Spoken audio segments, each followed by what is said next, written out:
Good morning, this Wednesday morning.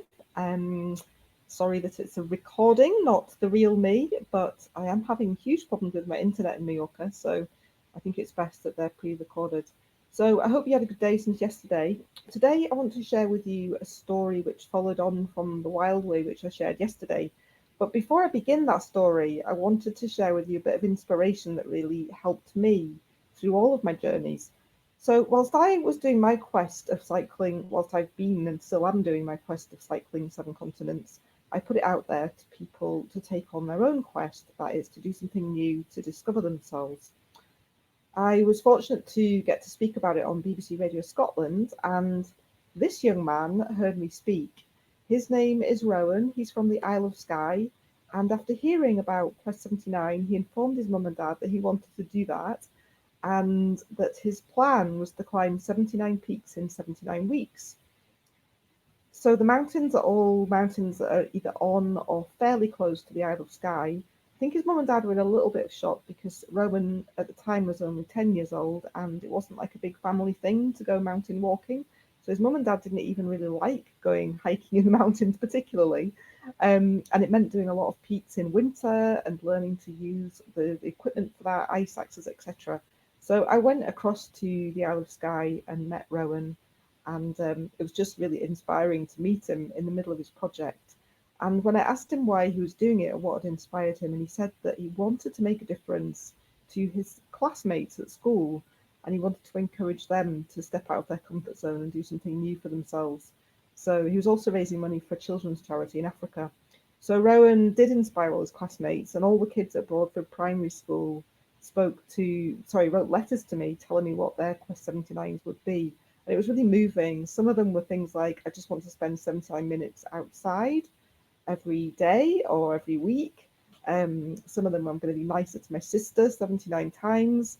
Some of them were bigger, kind of sporty things, like I want to kayak 79 kilometers with my dad, a whole range of projects, but it was just really special to get to visit the kids at the school and hear all of their stories that had been created by Rowan.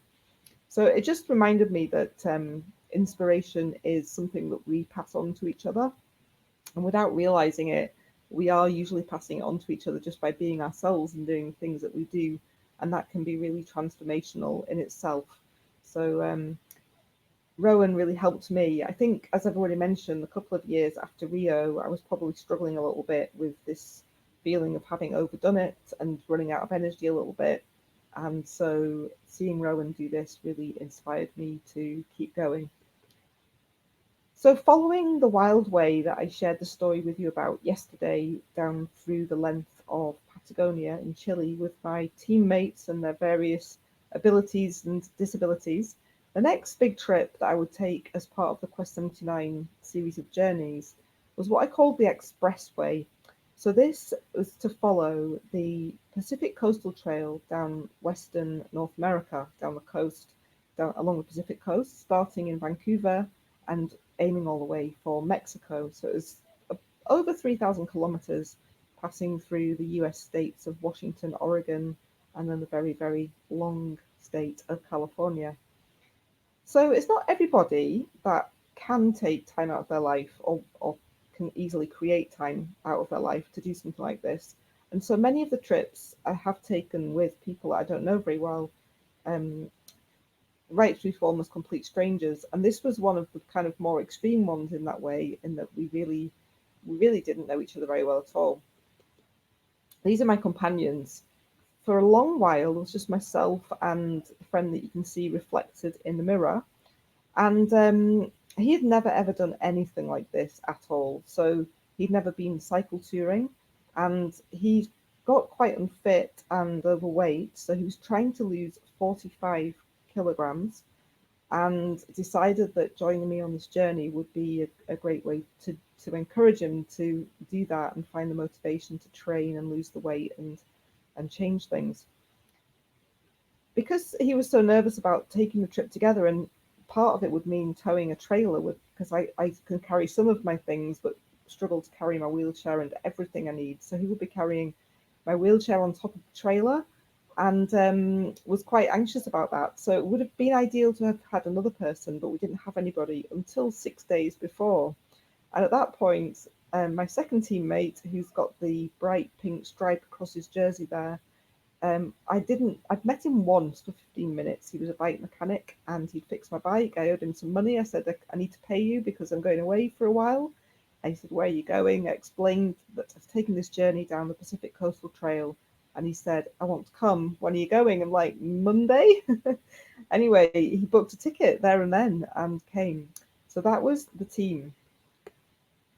What was really interesting about this team that I didn't realize at the beginning, apart from the fact that we didn't know each other very well, was that each of us, I suppose, had our own, as we do in life, each of us had our own journey going on. So my friend towing the trailer with my wheelchair on it, his journey was, I would say, one of kind of building self-confidence. I think he lacked quite a lot of it in himself, certainly in his appearance, and this weight loss goal of trying to lose about 45 kilos. So he'd lost 20 before the trip and then had the remainder to lose during the trip. And sorry, what I meant to say about that was what was fascinating is that he didn't see it. He didn't seem to see the strength within himself. Like for someone who's never done anything like this before, to turn up, agree to ride a bike that is this heavy for over 3,000 kilometers with someone in a wheelchair that they didn't know very well. It's a pretty big thing to take on and a fairly brave thing to take on, I would say. But he seemed to feel inadequate, and I don't know, I felt like he was kind of judging himself a lot. My other teammate was interesting, so that he was quite fit. He did ride a bike a lot, so he was really kind of in his comfort zone taking this journey. He did have a history of ex-military, so he was kind of used to being in unknown places, unknown scenarios, just things quite randomly happening, and very much in his comfort zone. He was up at the crack of dawn every day, had the stove on, making porridge. He was really kind of keeping things moving really well because he was very much in a comfort zone for himself. However, as the journey unfolded, I discovered that he did have quite a big alcohol problem. He was basically an alcoholic and was drinking all day on the bike and pretty much through the night as well. So that became quite interesting, as you can imagine. He seemed to have quite a good capacity for it. So by 4 in the afternoon, he was getting a bit wobbly on the bike, but the rest of the time he seemed to be doing very, very well. And of course, I was dependent on both of these guys. I suppose physically, I was extremely dependent on my friend that was towing my equipment or some of my equipment and my wheelchair. And in a way, it sort of emotionally, I felt a little bit more dependent on my alcoholic friend because he was just really on it. He was always up and ready and prepared and seemed to just preempt what I might need and be really in tune with my needs. So in a way, I felt really dependent on them both. What was very interesting is that they didn't get on with each other. There was a history of alcoholism in my other friend's family, so he didn't really respect the situation at all. Anyway, you're getting the impression it was very, very tricky team dynamics and a very, very interesting scenario. But I think whenever we have a goal in common, it does pull people together, even in the most surprising of circumstances. So it did do that, and we did share some incredibly special moments during that journey, from amazing sunsets right through to cycling across the heart of Los Angeles in the middle of the night.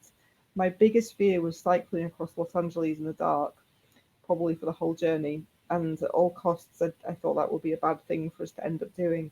And despite the best intentions and the best efforts, we did still end up cycling across the middle of downtown Los Angeles in the dark. A combination of factors, not least involving about 6 punctures and a broken wheel that day. But it's we did succeed and get to a motel room before midnight, I think, in the end. We had a number of early mornings during the trip, obviously, and this is just a really special one that I remember cycling across the California fruit fields very early in the morning.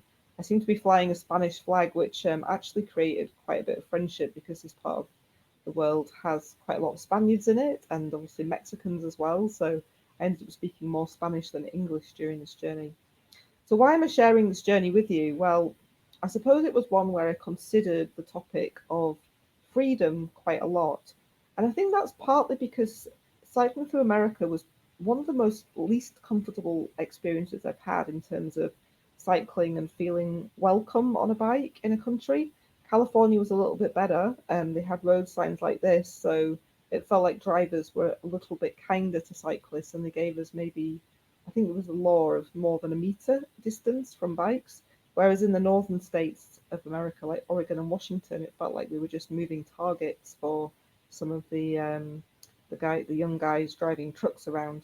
So and it was kind of one of the few places I've cycled where we weren't often invited to people's houses, or sometimes you felt more wary than welcome. And it got me thinking, especially as we were heading to the Mexican border, about freedom. And when we arrived at the Mexican border, we first of all went to a place called Friendship Park. This is Friendship Park, and it's not a particularly friendly place in Friendship Park. There is a double fence. There's a military guard. The fence sticks out into the ocean quite a long way to stop people swimming from Mexico into North America. And the park is only open for a few hours each weekend. We did manage to time it for the time when it was open. It's far from being a park, it's just a patch of concrete and tarmac with a big military presence. And but at that point in time, you can pass into one set of gates through to the double fence which separates Mexico from America.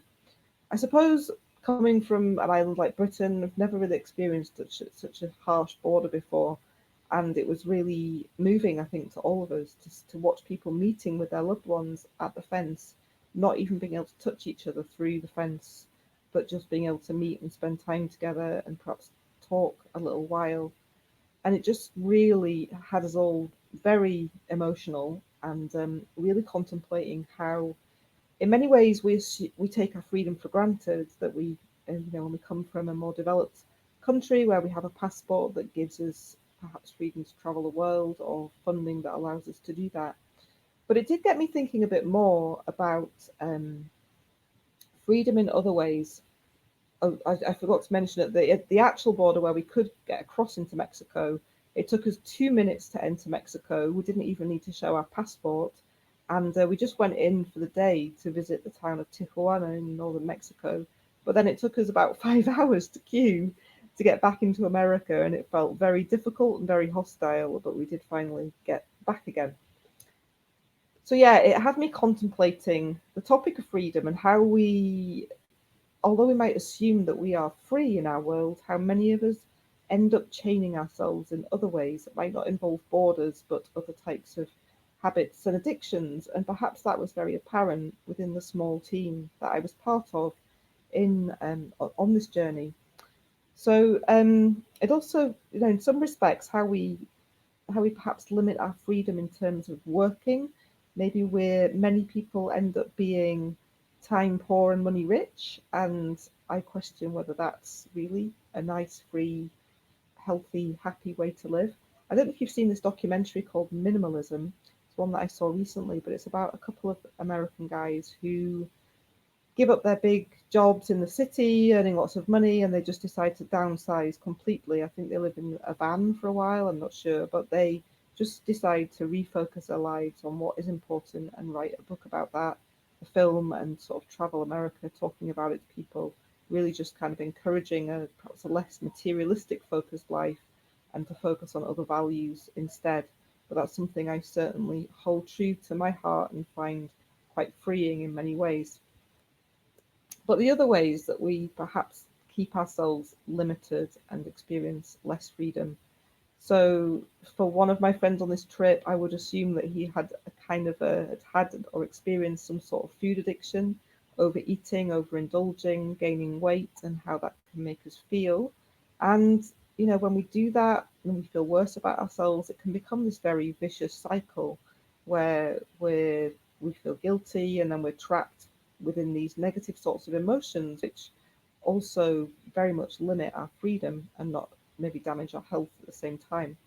And my other friend on the trip, with his alcohol problem, I know he desperately wanted to leave it. It was quite interesting during the journey traveling with him. In the beginning, there was basically he was hiding the habit and just kind of trying to do it in secret.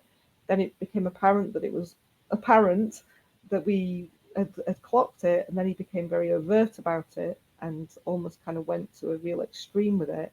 And then towards the end of the trip, really started talking about it and identifying it and recognizing it was a challenge and that he did really want to change and to be able to try and leave that behind. But he was really trapped by that. He was such a wonderful guy. I am actually speaking about him in the past tense because unfortunately he didn't manage to kick the habit. And 2 years later, just this December gone by, he did pass away through an accident that was caused by basically, yeah, being drunk. So yeah, the way that the habits and addictions and patterns that we can develop, even though we live in a relatively free world, can keep us very, very trapped. One of the ways that I contemplated after the trip how I needed to change my life in a way that I perhaps limit myself was that I often say yes to things and probably too much. And it's not always good for us or for other people to say yes. If we're showing up for something or someone, it really helps ourselves and that other person or that other group of people if we are present because we really want to be present and if we're fully engaged and present. And unless we can really be honest with ourselves about what we're willing to do, what we're able to do, what keeps us in balance, and to know when to say no to things, that can also be a form of limiting behavior or an addiction, which doesn't really help. So this journey through America and what it raised for me around the topic of freedom has really helped transform my life in many ways. It made me realize a number of things in terms of how I kept myself sort of chained in a way and what I needed to do to change to try and experience more freedom. So, one of the things that I've changed since then is saying no a bit more often than I used to. One of the other things I've changed is giving up my addiction that I think I had to Coke Zero, 1 can a day, but in my eyes that was too much. It's just full of sweeteners that are really bad for the body. So I decided I didn't want to.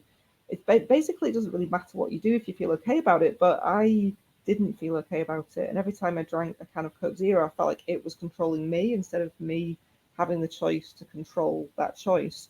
So anytime I notice anything like that happening, I make a concerted effort to break what feels like it either has become an addiction or could become an addiction, and to change it so that I feel like I'm in control again, um, so that I feel like I have more choice and freedom within life. One of the other things I realised that I'd been very addicted to for a long time, and still am, but I think a healthy addiction is riding my bicycle. But I did realise that there were times when I'd done it to an extreme where it had, perhaps created damage for my body by creating too much stress in my system, too much physical stress. And because I was kind of addicted to the endorphins or the um, the feel good neurotransmitters that it produces, I wasn't able to say no sometimes or know where to draw the line and to rest.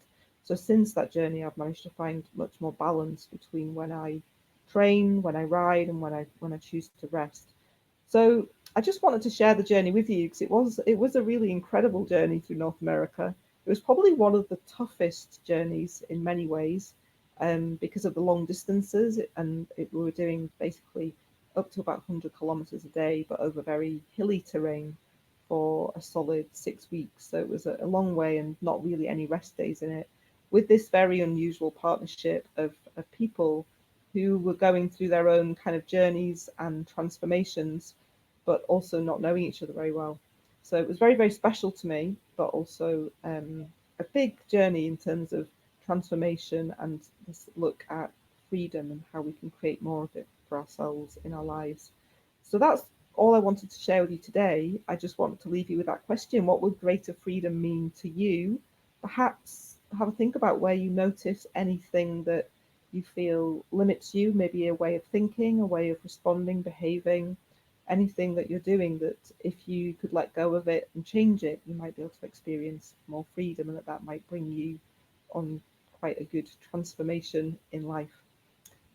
Thank you so much for listening. I've put some links again in the text for in one of in with the message today for some a blog that I've written about this journey through America and around the topic of freedom. There's also an audio version of that. And yeah, I hope you enjoy that and enjoy having a think about it.